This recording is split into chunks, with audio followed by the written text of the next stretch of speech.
ગાંધીધામ મહાનગરપાલિકાની mega demolition ઝુંબેશ ગોપાલપુરી railway સ્ટેશનથી ખોડિયારનગર સુધીના 160 ગેરકાયદેસર કાચા પાકા દબાણો જમીનદોસ્ત કરાયા. કચ્છ જિલ્લાના ગાંધીધામમાં વર્ષોથી ખડકાયેલા ગેરકાયદેસર દબાણોનો સફાયો કરવા માટે મહાનગરપાલિકા દ્વારા એક સઘન દબાણ હટાવો ઝુંબેશ હાથ ધરવામાં આવી છે.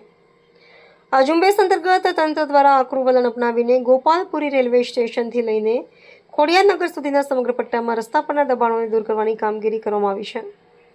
આ સઘન કાર્યવાહી દરમિયાન તંત્રએ અંદાજે 160 જેટલા ગેરકાયદેસર કાચા અને પાકા દબાણો પર બુલડોઝર ફેરવીને જમીનદોસ્ત કર્યા હતા.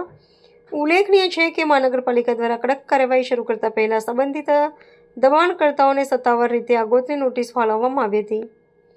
આ નોટિસના પગલે કેટલાક જાગૃત નાગરિકોએ કાયદાકીય કાર્યવાહીથી બચવા માટે સ્વૈચ્છિક રીતે જ પોતાની જગ્યાઓ ખાલી કરીને અડચણરૂપ દબાણો દૂર કર્યા હતા.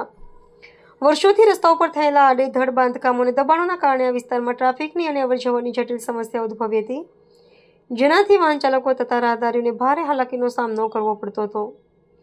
આ ડિમોલિશન ઝુંબેશના પગલે રસ્તાઓ ખુલ્લા થતાં સ્થાનિક નાગરિકોએ મોટી રાહતનો શ્વાસ લીધો છે. આગામી સમયમાં પણ શહેરના અન્ય મુખ્ય માર્ગો પરથી દબાણો દૂર કરી વિકાસલક્ષી કામગીરીને વેગ આપવાની નેમ વહીવટી તંત્ર દ્વારા વ્યક્ત કરવામાં આવી છે.